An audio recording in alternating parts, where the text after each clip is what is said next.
Efésios capítulo 1, nós vamos dar sequência a essa série de Efésios. Efésios capítulo 1. Enquanto você vai abrindo aí, eu quero dar um aviso importante. Próximo sábado, você que tem mais de 60 anos, seja membro da nossa igreja, ou que tem frequentado a nossa igreja, você está convidado para, a partir das 8 horas da manhã, tomar um café conosco.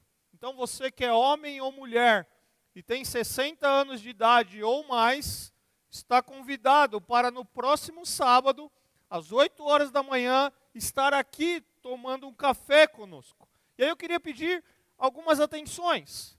Você idoso que dirige, eu queria que você, se você pudesse, você desse carona para algum idoso que teria dificuldade de chegar até a igreja. Você que mora com um idoso, que tem alguém próximo a você, seu pai, sua mãe, seu tio, sua tia, enfim, que você que é um adulto e não chegou ainda aos 60 a mais, que você trouxesse esse idoso até a igreja. E se você tivesse alguma dificuldade, aí sim que você nos acionaria para que a gente montasse uma logística para ver como nós faríamos isso. Então você, idoso que dirige, traga mais alguém, se possível, com você. Você que é responsável por um idoso, tem alguém na sua casa, traga ele até a igreja. E se não for possível, você nos acione para que a gente combine essa logística. Nesse primeiro encontro, eu não vou poder fazer essa logística, porque às 10 horas da manhã nós encerramos o café e eu estou saindo daqui correndo com mais algum número de jovens. Não vou correr, não vai ter perigo, tá? O correr é só uma força de expressão. Nós vamos lá para o Museu da Bíblia. Então você jovem que fez a sua inscrição, no sábado nós estaremos lá em Barueri, no Museu da Bíblia, e tem um grupo que precisa ir um pouco mais tarde, então aproveitei que esse grupo precisa ir mais tarde, estarei no café e saio daqui com eles. E aí nós teremos então um tempo ali também no Museu da Bíblia, e depois um passeio no parque ali em Barueri, nós vamos aproveitar a tarde junto ali com os nossos jovens. Então eu não vou poder fazer essa logística, então eu conto com a sua colaboração, ok? Próximo sábado, às 8 horas, você 60 a mais, homens e mulheres, um delicioso café aqui na igreja, não precisa trazer um doce ou um salgado, é um café que a igreja está promovendo e nós teremos um bate-papo gostoso, um momento de acolhimento. E aí talvez você se pergunte, mas o que faz um ministério de idosos? Vem e você saberá. Vamos deixar em suspense. Efésios capítulo 1, a partir do verso 15. Efésios capítulo 1, a partir do verso 15. Por essa razão, desde que ouvi falar da fé que vocês têm no Senhor Jesus e do amor que demonstraram para com todos os santos, não deixo de dar graça por vocês, mencionando-os em minhas orações. Peço que o Deus de nosso Senhor Jesus Cristo, o glorioso Pai, dê a vocês espírito de sabedoria e de revelação no pleno conhecimento dele. Oro também para que os olhos do coração de vocês sejam iluminados, a fim de que vocês conheçam a esperança para a qual ele os chamou, as riquezas da sua gloriosa herança dele nos santos, e a incomparável grandeza do seu poder para conosco, os que cremos, conforme a atuação da sua poderosa força.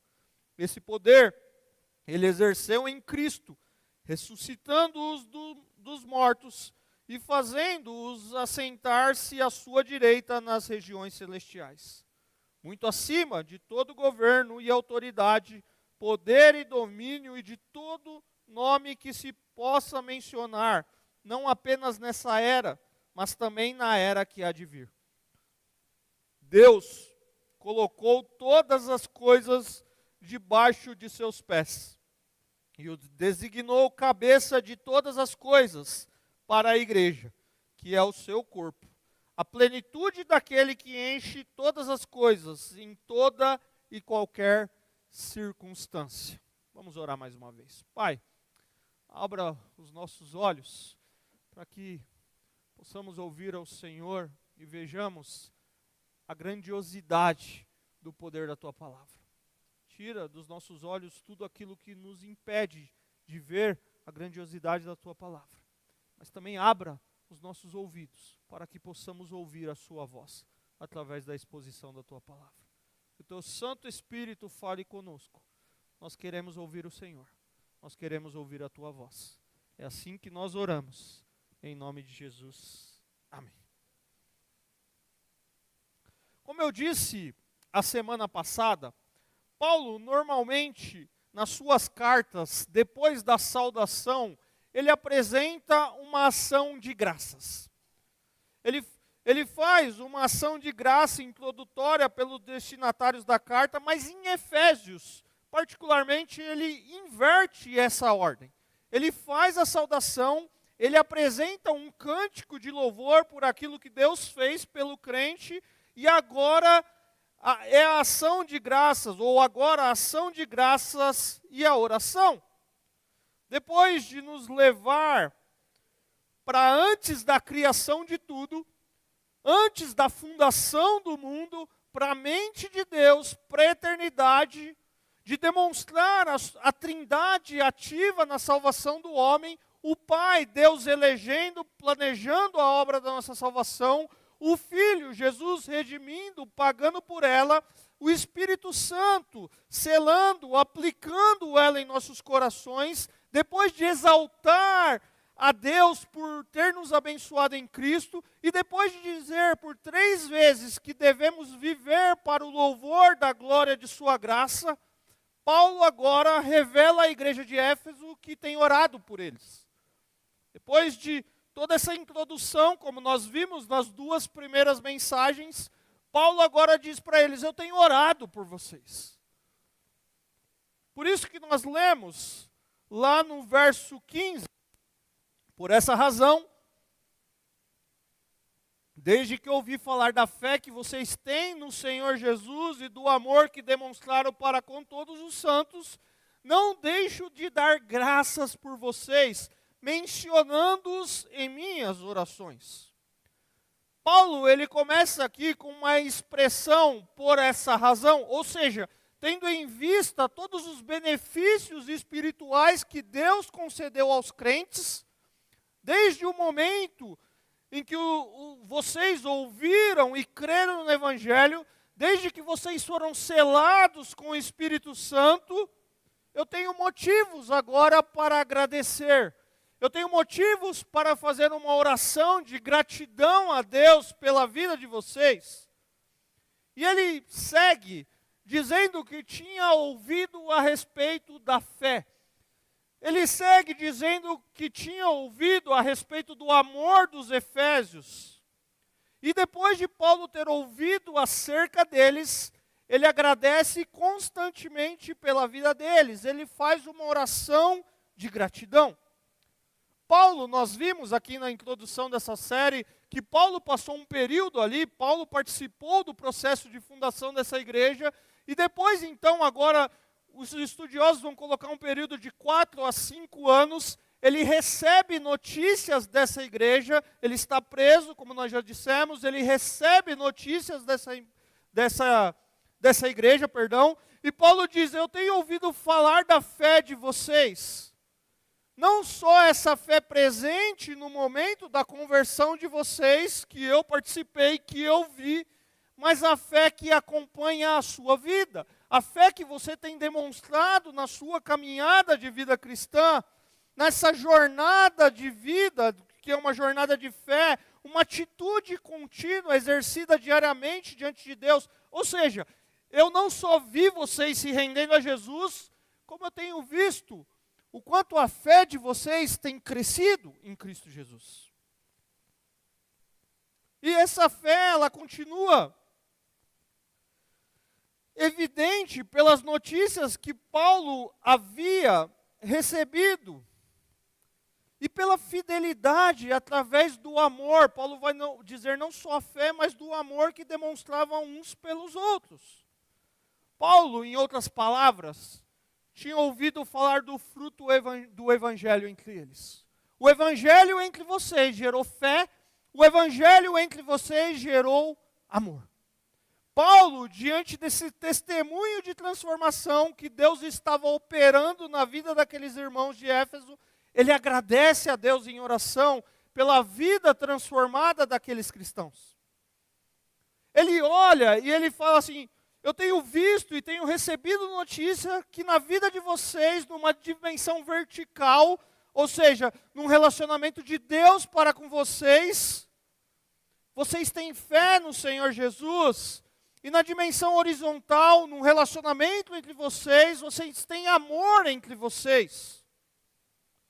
Aqueles que são cristãos, aqueles que nasceram de novo, devem crescer em ambas as dimensões. Devem crescer em relacionamento com Deus por meio da fé em Cristo, mas devem crescer no amor para com todos os crentes. Se queremos,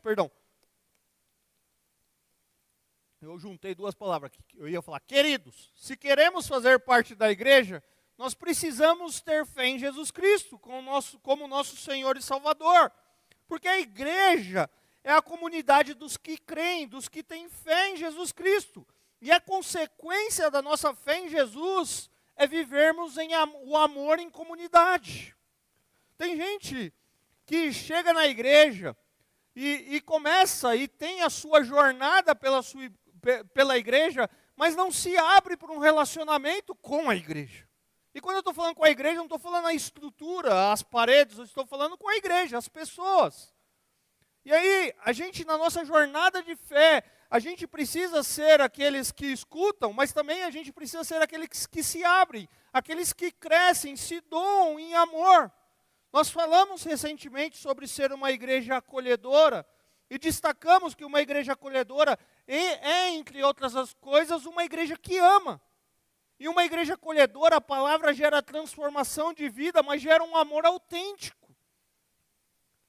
É uma igreja, queridos, que manuseia bem a palavra da verdade, tem doutrina, tem ensino, tem boa teologia, tem uma confissão de fé, mas também é purificada por essa palavra através da ação do Espírito Santo, e o resultado é santidade, mas também é o amor, é a afeição, é o afeto de uns para com os outros. Uma igreja amável é uma igreja acolhedora. E se eu e você fomos acolhedores, a nossa igreja será acolhedora. Não adianta a gente colocar umas plaquinhas, uma igreja acolhedora, entre aqui é a igreja acolhedora. Não, eu e você precisamos ser acolhedores. E como podemos começar? Recebendo bem as pessoas, perguntando o nome de alguém, chamar essa pessoa para um café, conversar com ela no chá no final do culto, envolver os novos membros nos ministérios, conhecer a sua história de vida. Isso faz parte, queridos. Tem quantos irmãos que têm frequentado a nossa igreja já há um tempo e você conhece o nome dele? Você já parou 3 minutinhos ali no chá, no final do culto, para conversar com ele ou com ela? A gente precisa crescer, e Paulo escuta e fala assim: uau, o Evangelho gerou em vocês fé. O Evangelho tem gerado isso em vocês, e essa fé da caminhada da vida cristã, mas uau, que o Evangelho também gerou em vocês amor para com todos.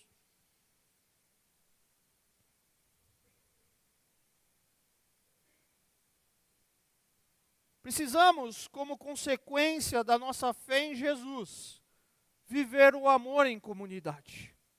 Paulo, ele enxergava isso na igreja de Éfeso, e ele agradecia a Deus em oração. E quando você, e aí eu quero que você pense comigo sobre essa pergunta, e eu não te darei uma resposta, eu quero que você faça uma análise.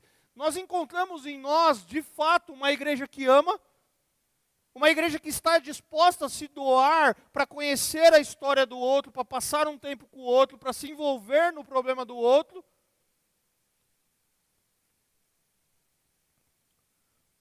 Ou a gente cresceu na fé, mas ficou capenga no amor, ou a gente cresceu no amor e ficou capenga na fé, e não é possível isso. Tem que crescer juntos. E aí, como nós começamos, repito, sabendo o nome de quem está do nosso lado. tendo um tempo de conversa com alguém ali no final do culto, sendo agradável. Eu expliquei naquela mensagem a diferença de ser alguém acolhedor e alguém amoroso. A gente precisa unir os dois. A gente precisa ser amoroso, respeitoso, amável, sim, mas a gente precisa ser aquele que senta junto, que conversa, que toma um chazinho lá junto. É normal e é natural, queridos, a gente ter os nossos grupos de afetos por diversos interesses. Isso é natural. O problema é quando a gente se fecha nisso e não se doa para além disso.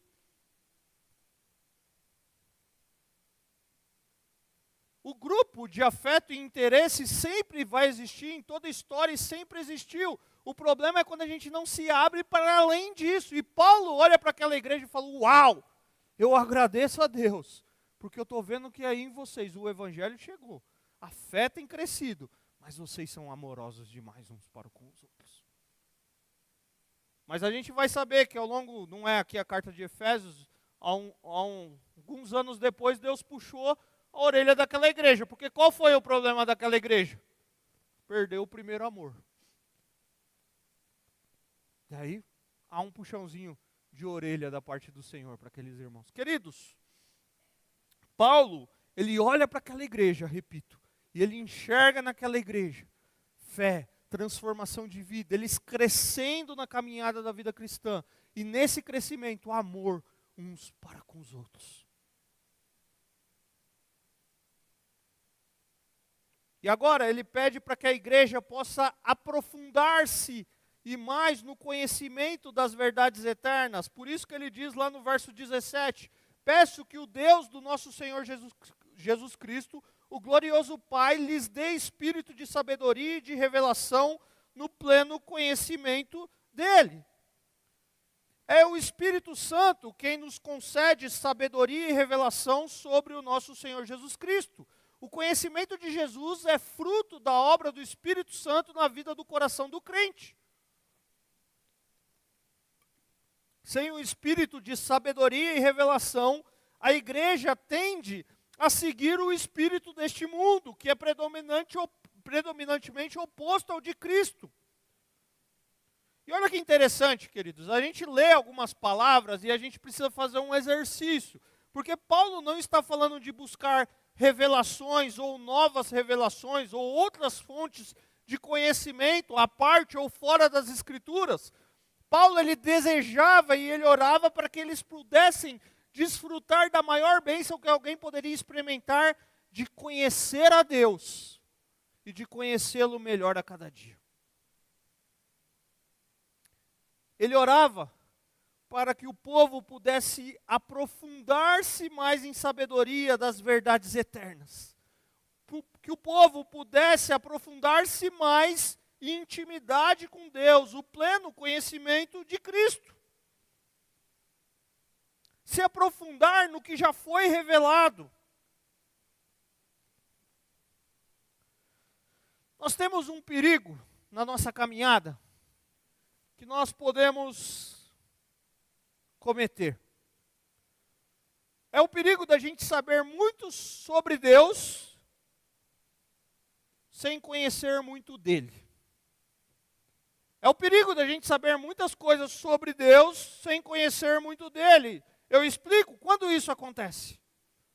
Isso acontece quando nós somos apaixonados, por exemplo, pela teologia, quando nós ouvimos e assistimos palestras, podcasts, nós temos livros diversos sobre teologia, vida cristã, nós estudamos com profundidade esse assunto, nós aprendemos a estrutura teológica das Escrituras, nós ouvimos pregações, nós ouvimos aulas, nós até pregamos, ensinamos e dirigimos atividades na igreja, e não existem problemas nessas coisas, elas fazem parte da nossa dinâmica de vida cristã e da igreja.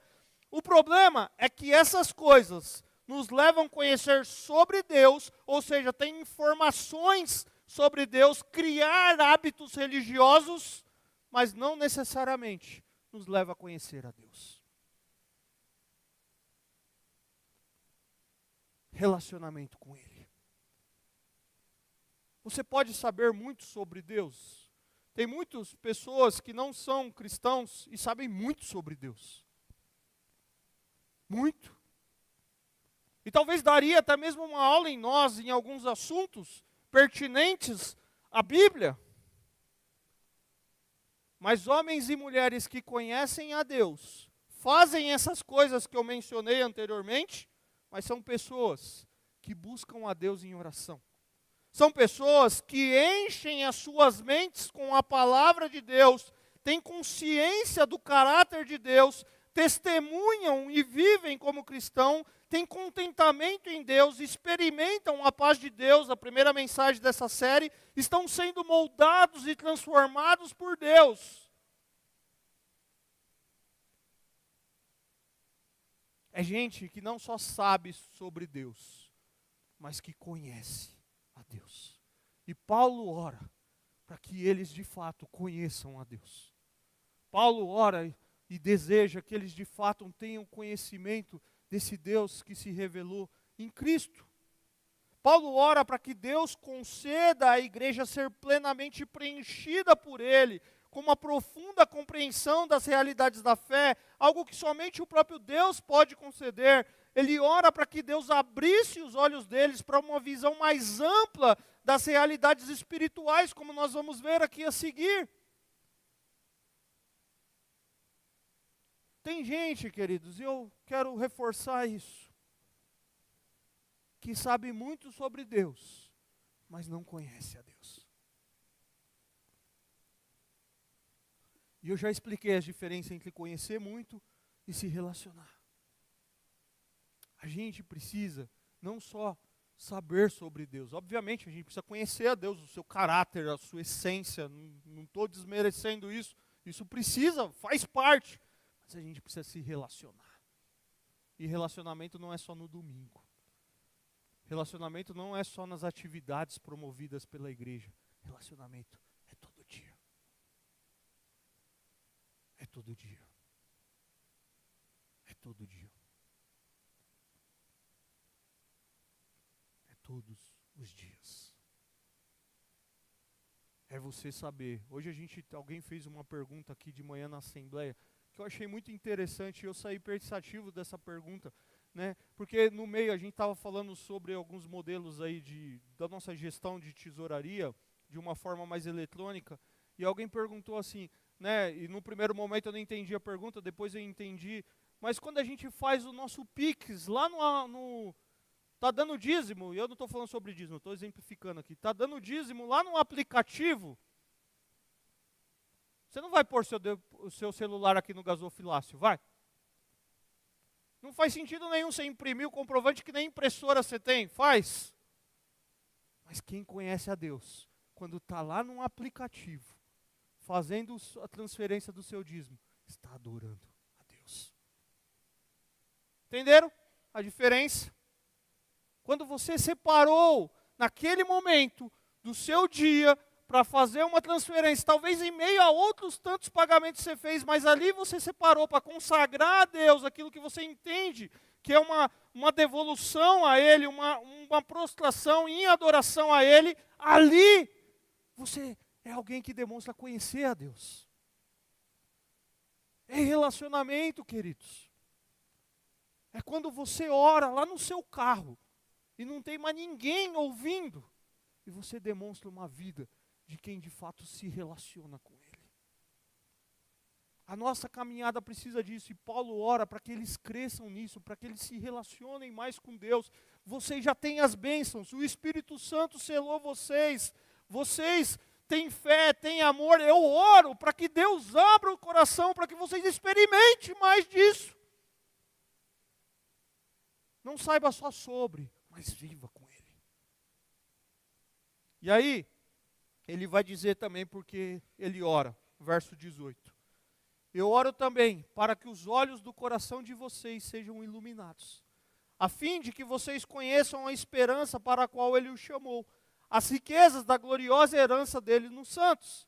19. E a incomparável grandeza do seu poder para conosco, os que cremos, conforme a atuação da sua poderosa força.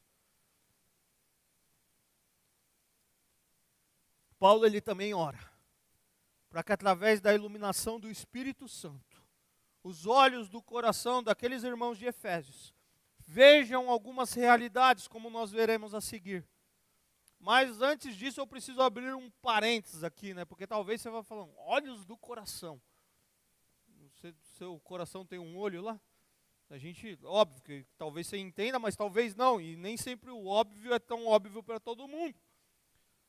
Paulo ele está utilizando aqui uma linguagem figurada. Na linguagem bíblica, por exemplo, o coração ele não se refere apenas ao órgão físico. É o completo eu da pessoa, o núcleo da pessoa, o centro da vida interior, que consiste na mente, na emoção, no espírito, dependendo do caso. Paulo deseja que os seus olhos fossem abertos, para que eles fossem iluminados, que eles recebessem a capacidade espiritual de perceber as verdades de Deus. Ou seja, eu oro para que vocês recebam de Deus capacidade de ver de uma forma profunda aquilo que é verdade de Deus. E assim vocês vão ter a vida de vocês transformada. E Paulo descreve 3 pedidos, ou melhor, 3 áreas que dizem respeito ao propósito do pedido que ele faz a Deus, para que aquela igreja, como consequência do espírito de sabedoria e de revelação do Senhor Jesus Cristo, que traria luz sobre o coração deles, ou seja, abrisse a mente deles, e ele ora então, para que esse conhecimento íntimo de Deus deixassem eles conscientes da esperança para a qual ele o chamou, da esperança do chamado divino.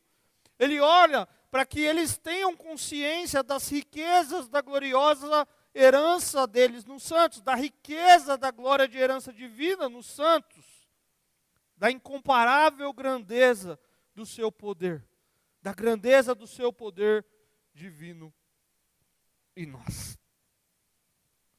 A primeira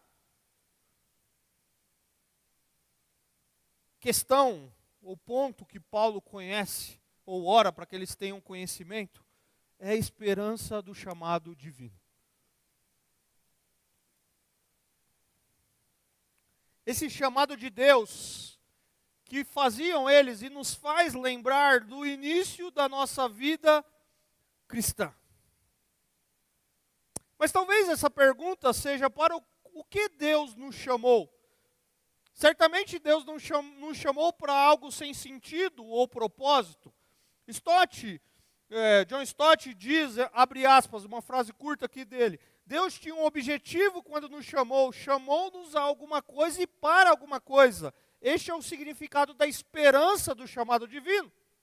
Queridos, Deus nos chamou para um sentido de vida. Deus nos chamou para sermos de Jesus Cristo. Deus nos chamou para a comunhão com Jesus Cristo. Deus nos chamou para sermos santos. Deus nos chamou para o seu reino, como nós cantamos aqui, para a sua glória.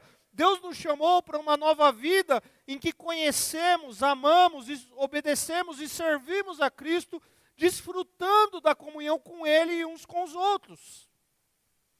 Paulo está dizendo, eu oro para que vocês tenham consciência que quando nós seguimos a Jesus, o nosso coração se enche da esperança de que um dia estaremos para sempre com o Senhor, e isso começa aqui. E essa esperança nos sustenta em todos os momentos, porque nós sabemos que nós estamos aqui de passagem.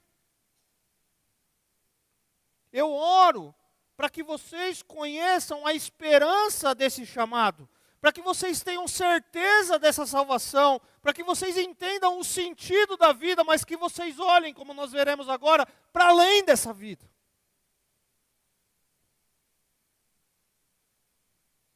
Deus chamou homens e mulheres para si, para serem deles, para a santidade, para o reino de sua glória, mas Deus continua nos chamando, e talvez nessa noite Ele, pelo Espírito, está abrindo os seus olhos, para que você entenda o Evangelho, porque Deus nos chama, queridos, para um relacionamento com Ele, por meio de Cristo Jesus. Deus nos chama para adorá-lo, Deus nos chama para servi-lo, Deus nos chama para viver em comunhão com Ele e uns com os outros. Eu oro para que vocês Tenham isso no íntimo de vocês. É isso que Paulo está falando. Eu oro para que vocês, de fato, conheçam essa esperança desse chamado divino que alcançou vocês, que ele falou lá anteriormente.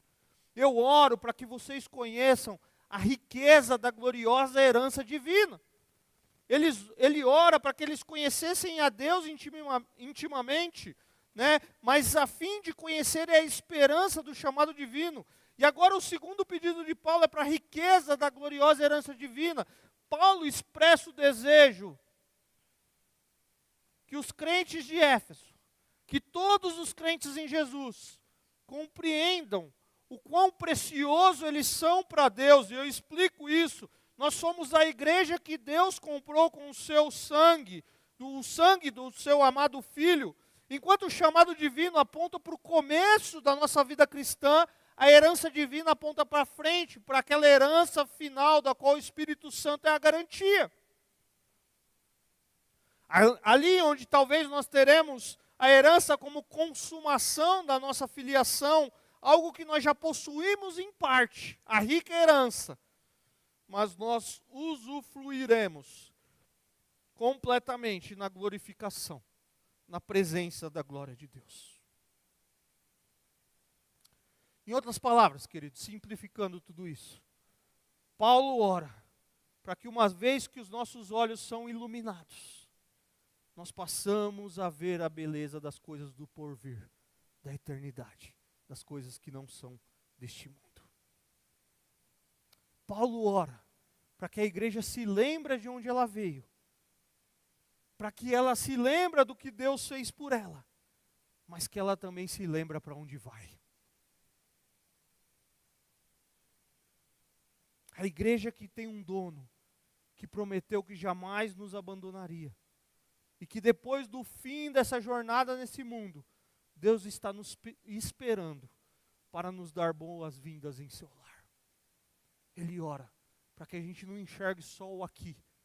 Ele ora para que a gente, aqueles irmãos, eu e você, enxergue além daqui. E aí você está me ouvindo e você fala, pastor, eu tenho 18 anos, eu tenho 19 anos, eu tenho 20 anos, isso está longe. Será? Então Paulo ora e fala assim, começa a viver a partir de hoje. Grato por esse chamado, entendendo esse chamado, mas vive com um olhar para a eternidade, o dia que você estará nos braços do Pai. Porque Jesus, Ele pode voltar hoje, pode voltar nesse momento, pode voltar a qualquer momento, mas Ele pode te recolher hoje, nesse momento, ou a qualquer momento, e não importa a idade que você tenha. É óbvio que num sentido lógico, a gente diria, não, aquele que está mais para frente, aquele que vai para o café da manhã, sábado que vem, de 60 a mais, está mais perto que eu. É óbvio, no sentido lógico. Mas você conhece pessoas muito mais novas que você, que Deus já recolheu para si. Então essa lógica não faz sentido. Então Paulo está olhando, eu não estou colocando o terror de você não, tá? Eu estou querendo, o Paulo está olhando e está falando assim, receba esse presente de Deus que você recebeu aqui nessa vida, mas olha para além daqui. Não, e nas palavras de Jesus, não acumulem tesouros somente aqui, acumulem tesouros no céu, na eternidade. Não fica pensando que você está livre, porque você não está, queridos. Se Jesus não voltar até sua morte, você vai ser recolhido.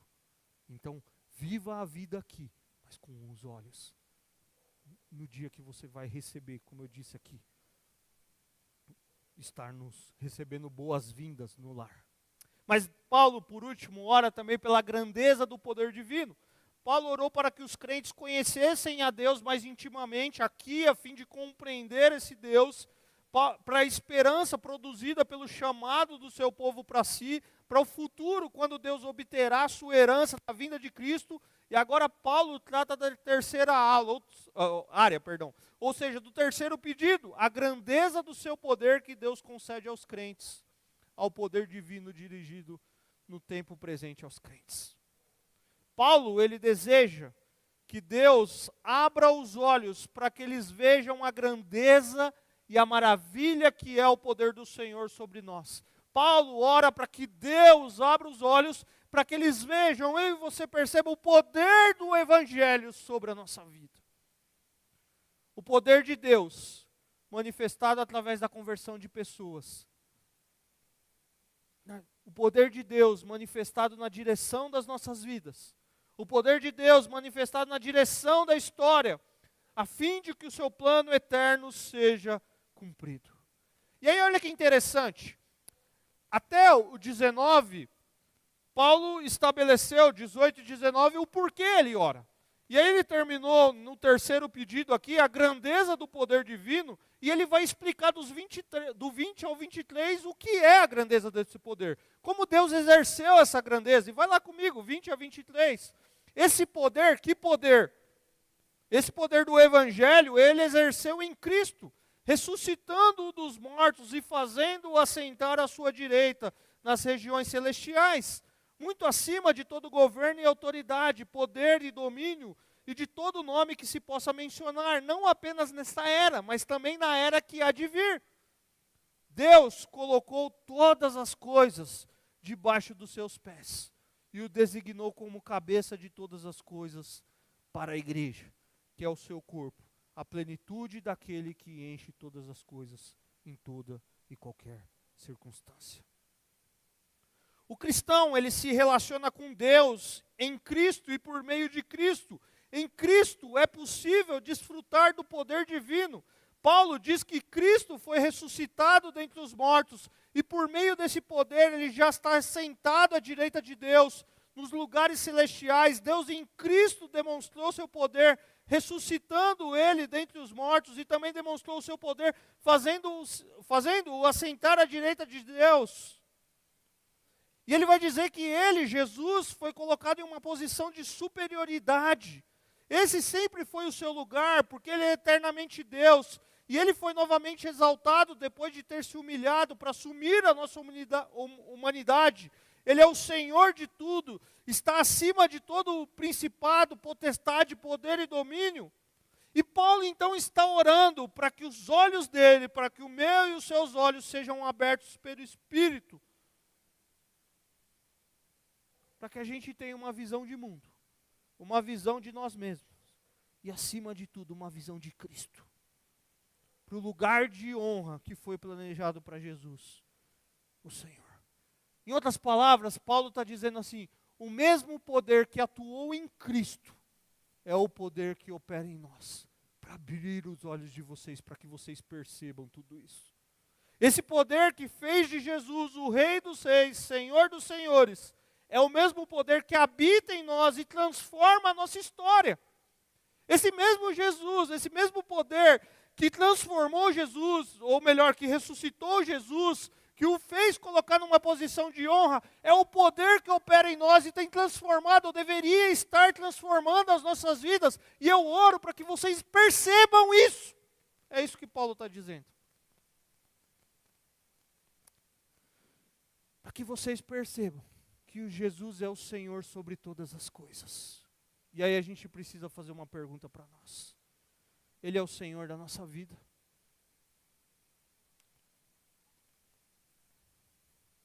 E Paulo também deixa evidente na sua oração que em Cristo, e ele vai começar agora a partir daqui construir a ideia da igreja, que em Cristo a igreja tem a sua razão de existir. Cristo é o cabeça da igreja, tem autoridade sobre ela. Ele a governa, a guia e a dirige.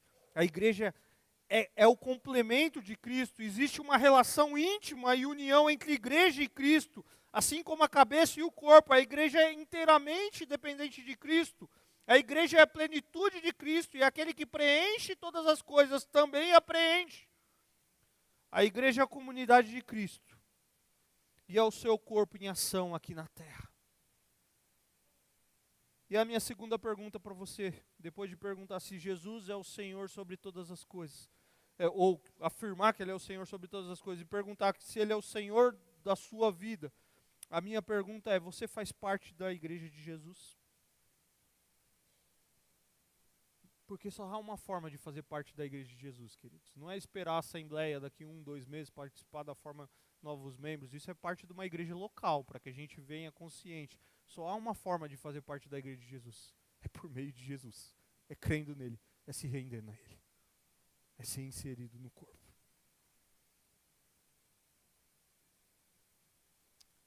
Cristo venceu a morte. Cristo está sentado à direita de Deus, acima de todo poder. Ele é o cabeça da igreja. A igreja é o corpo de Cristo, dependente, guiada, cheia dele. E o mesmo poder que ressuscitou Jesus, ele age em nós hoje. Deus estabeleceu Cristo como cabeça de todas as coisas. Cristo governa todas as coisas. Ele governa esse mundo, governa a sua igreja, a fim de que ela se torne mais parecida com Ele. E um dia esteja com Ele. O poder de Cristo, eu oro para que vocês percebam que o poder de Cristo repousa sobre a sua igreja. Paulo, queridos, está deixando evidente que nós fomos alcançados pelo mesmo poder que ressuscitou o nosso Senhor Jesus. O que o fez ascender aos céus, onde ele permanece até a sua vinda, quando ele buscará a sua igreja. Nós somos envolvidos pelo poder de Deus na nossa conversão, mas também desfrutamos desse poder na nossa jornada. É o poder capaz de transformar a minha e a sua vida. É o poder que nós precisamos perceber a quem nós pertencemos, queridos. E Paulo diz assim: eu estou feliz, porque eu recebi notícia de vocês. Entre vocês a fé, entre vocês há amor. E eu agradeço a Deus por isso. Eu oro para que vocês tenham a capacidade de perceber esse Espírito que está, o Espírito Santo agindo em vocês, para que vocês tenham capacidade de perceber, de conhecer não só sobre Deus, mas se relacionar intimamente com esse Deus, para que vocês experimentem uma certeza de que Ele tem transformado a sua vida aqui nesse presente. Ele transforma, mas que Ele te convida a olhar para além desse presente, olhar para a eternidade. Mas esse poder que ressuscitou Jesus dentre os mortos, que operou em Cristo, é o mesmo poder que tem, é o mesmo poder que opera na sua vida e pode transformar a sua caminhada. Perceba isso, igreja. Eu oro para que vocês tenham consciência disso.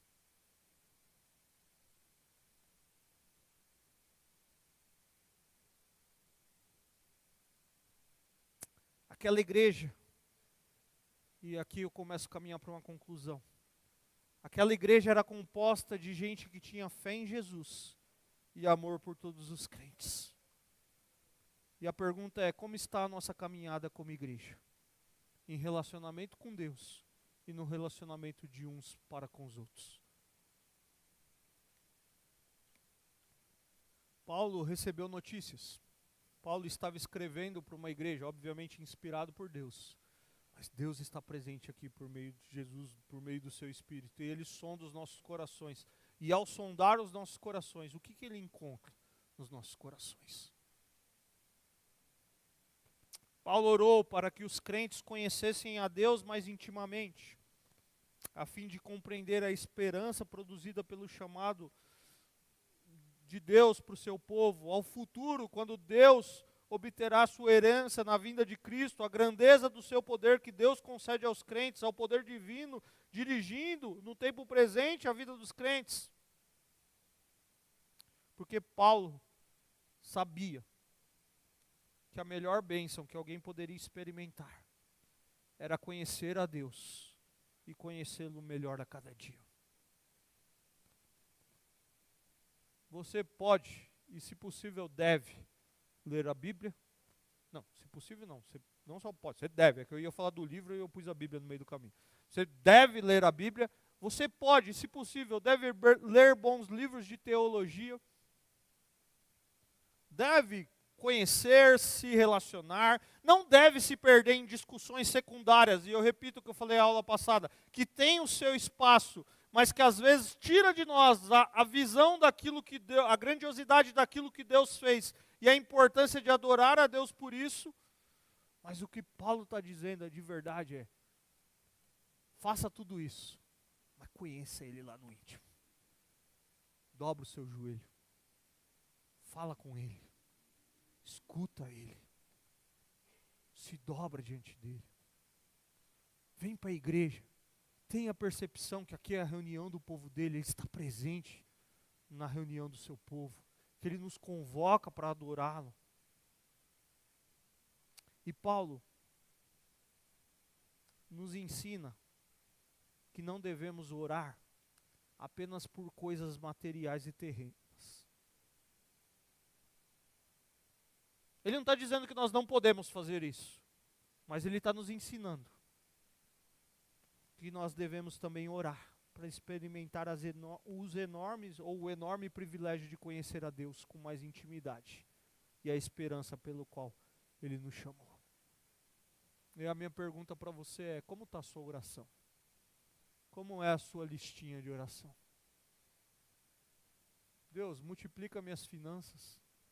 Deus, me abençoa aqui, ali. É óbvio que nossa vida está submissa a Deus e a gente tem que colocar tudo em submissão a Ele. Mas você já orou como Paulo está dizendo aqui? Senhor, abra os meus olhos para que eu te conheça mais próximo. Estou tão distante de Ti. A minha vida está tão distraída com tantas coisas. O que eu quero fazer é somente nessa noite, ou somente nesse tempo orar, para que o Senhor se revele a mim. E se você quer a revelação de Deus, onde você vai ter? Na Bíblia. Abra os meus olhos, para que eu não seja mais cheio de mim mesmo, mas que eu seja cheio do Senhor. Para que eu olhe a partir do Senhor. E por fim, a minha pergunta é: você é alguém que já expressou a sua fé em Cristo e faz parte da sua igreja? Deus salva e insere na sua igreja aqueles que creem em Jesus como seu Salvador. A fé não é por obra. A fé não é uma experiência emocional. A fé é confiar em Jesus para nos salvar dos pecados. Até porque obras nós sabemos como fazer. Até porque gerar uma experiência emocional, já existem formas de como fazer isso. Agora, crer em Jesus é somente por meio da ação dele operando em você. E você dizer: Senhor, minha vida está muito distante do Senhor. Eu quero conhecer melhor o Senhor. É abrirmos mão do nosso eu e abrir o coração para a realidade do amor de Deus, demonstrado ali na cruz do Calvário. É a consciência de que Ele levou sobre si todos os pecados do mundo, o meu e o seu pecado, e agora nós podemos nos reconciliar com Deus. E para isso, nós precisamos confiar nesse Salvador e pedir que Ele nos receba em sua presença. Talvez, querido, já chegou um tempo de você assumir um compromisso pessoal com Jesus como seu Salvador e pedir para que Cristo seja o Senhor da sua vida, colocar todas as áreas da sua vida, seja ela pública ou privada, sob o seu controle. Porque talvez você já ouviu muito sobre Deus, mas o que você precisa fazer nessa noite é se render a Deus. É se render a Ele. E dizer: Senhor, eu não sei como vai ser essa jornada. Tem muitas coisas que eu preciso abandonar na minha caminhada. Tem muitas coisas que eu não sei nem como seria viver sem isso. Mas eu sei que a melhor bênção que o Senhor pode nos dar é abrir nossos olhos para que a gente o conheça. O conheça com intimidade. Eu repito, talvez não se distraia com as crianças, eles estão subindo aí, tem gente ali responsável por eles. Talvez o que você precisa nessa noite é se render a Ele. Talvez o que você precisa nessa noite é dizer: Senhor, eu preciso entender o que é esse negócio de caminhar com o Senhor. Tem muita gente, e eu repito pedagogicamente para que você grave isso. Tem muita gente que conhece muito sobre Deus, mas não tem relacionamento com Deus. E talvez você é alguém simpatizante com o Evangelho. Já viu um simpatizante com o Evangelho? O Evangelho se tornou agradável, ele até se acha crente. Porque o Evangelho faz parte da vida dele, a esposa dele é, a mãe é, não sei. Ele está nesse contexto e ele é um simpatizante pelo Evangelho. Ele conhece sobre, mas ele não conhece a. Ele não se rendeu ao Evangelho. Tem muita gente nos nossos dias que se tornou pessoas simpatizantes do Evangelho. Gostam de estar aqui, separam um dia da semana, servem no ministério e colocam lá no seu LinkedIn depois, né? Trabalho voluntário na Igreja Batista de... Eu nunca vi de ninguém, tá? Só estou dando um exemplo aqui. Trabalho voluntário na Igreja Batista de Calcaia do Alto. E ok, em algum momento você precisa até fazer isso mesmo, por alguma coisa. Mas só sabe sobre, não conhece a. E o que Jesus nos chama. E é isso que Paulo ora. Para que os nossos corações sejam abertos. Para que a gente se relacione com Ele. Quero convidar você a ficar em pé, eu quero orar com você.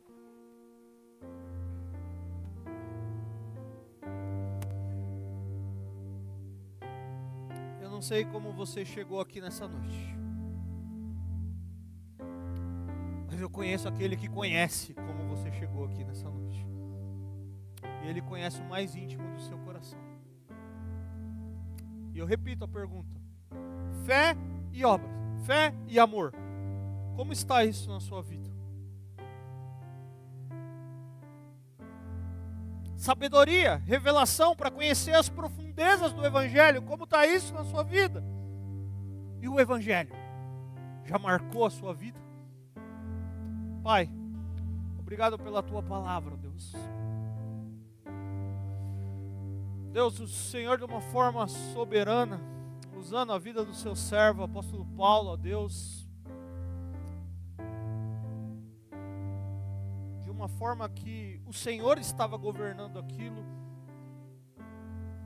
O Senhor o faz abrir essa carta dizendo: a graça e a paz para vocês. Experimentem essa graça e essa paz. Vocês já experimentaram, vocês são santos, vocês são separados. Obrigado por, de uma forma esplêndida, nos lembrar, ó Pai, o seu plano de nos salvar, de nos redimir, de nos trazer para a sua presença. E quando o Senhor escuta sobre a vida daqueles irmãos, ou Paulo escuta sobre a vida daqueles irmãos, ele se alegra, porque entre eles há fé e há amor uns para com os outros. Eles cresceram na sua jornada de vida cristã.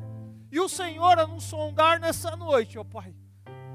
Será que o Senhor encontra em nós, ó Pai, corações que cresceram na sua jornada em fé, em amor uns para com os outros?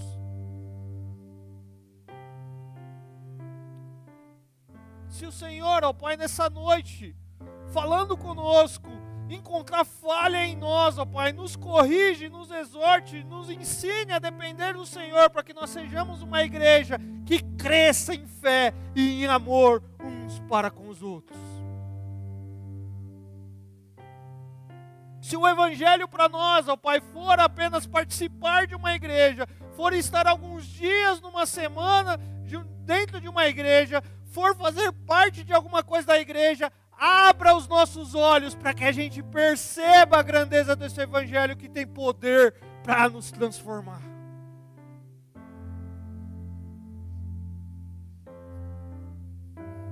Esse Evangelho que liberta o viciado, esse Evangelho que pega aquele que tem a vida mais imunda aos olhos social da nossa sociedade e transforma, abre os nossos olhos para que possamos perceber que Ele pode atuar em nossas vidas.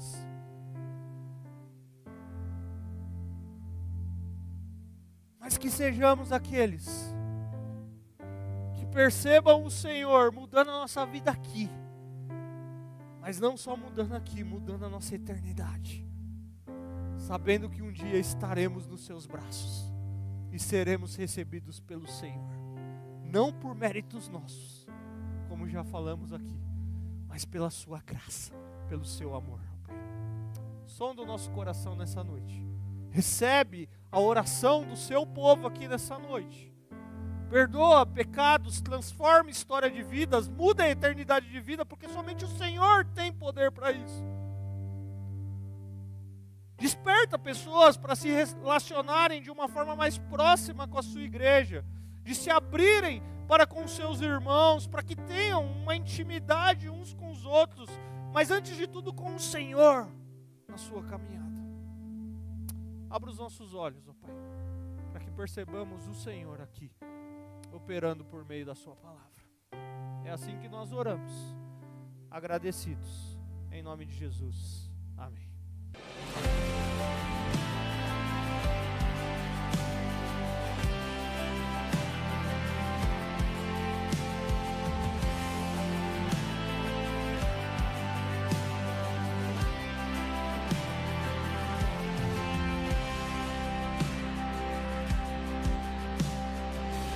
Antes do tempo existir, escolheu-nos pra si.